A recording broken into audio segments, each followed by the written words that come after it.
Ukrainian artillery struck a convoy of Russian equipment and infantry with cluster munitions.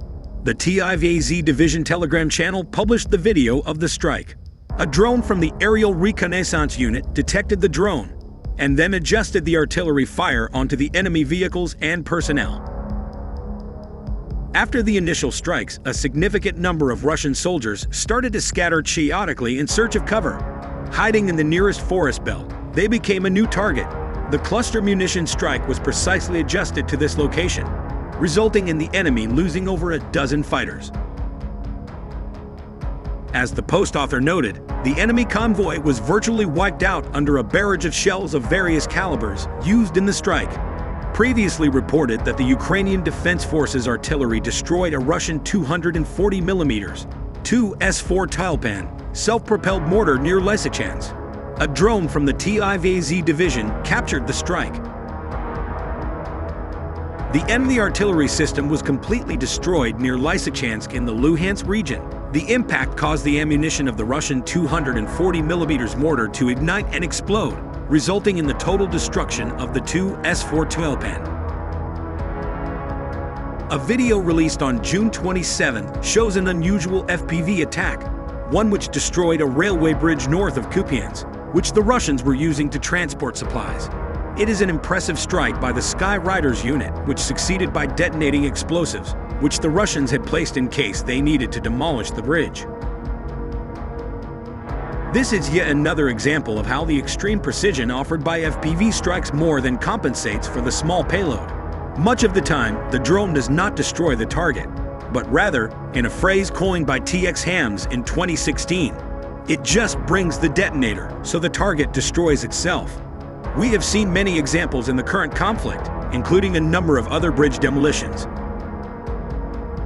In a recent news broadcast, Viktor Treyubov, a representative of the Ukrainian Kortitsia Operational Strategic Military Grouping, highlighted that intense battles continue across all front lines, with Russian forces attempting to advance in multiple directions.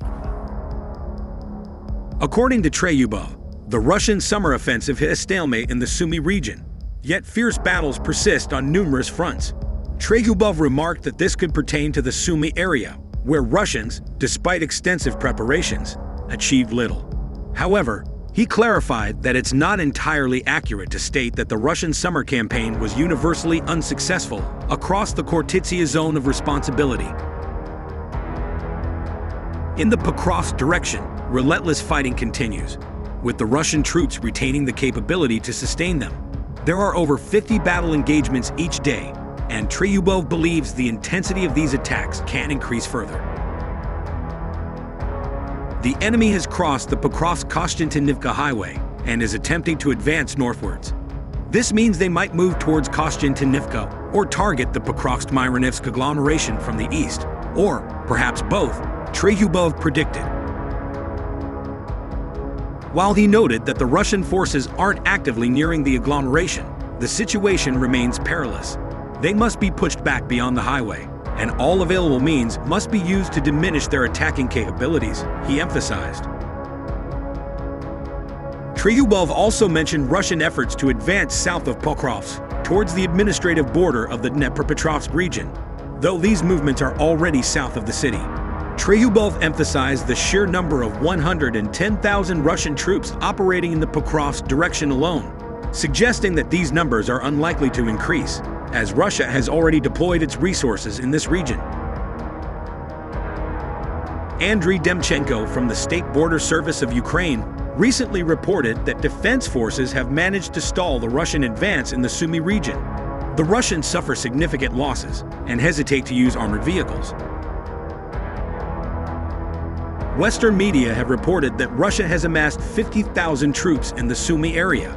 Russian forces are stationed just 20 kilometers from Sumy, with the Kremlin leveraging its superior numbers across the front. In the early hours of Saturday, June 28, the Russian city of Bryansk was rocked by a series of explosions, reportedly from an attack by Ukrainian drones. According to a source within Ukrainian intelligence, cited by the Ukrainian news agency Suspiln, the strike was conducted by attack drones of the main director of intelligence on Ukraine's Constitution Day. aiming at the 120th arsenal of the main missile and artillery directorate of the Russian Ministry of Defense. The extent of the damage is still being assessed. Officials from Bryansk region have yet to comment on the incident. This marks the second strike on the arsenal. In November of the previous year, Ukrainian drones targeted ammunition depots at the 1060th Logistics Support Center. More recently, on June 5, Ukrainian forces, alongside SBU fighters, attacked a concentration area of the 26th Russian Missile Brigade in the Bryansk region, destroying 3 Iskander-M launch installations.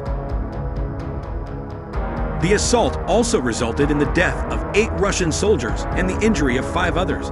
As of now, Russian authorities have not issued a statement regarding this drone attack.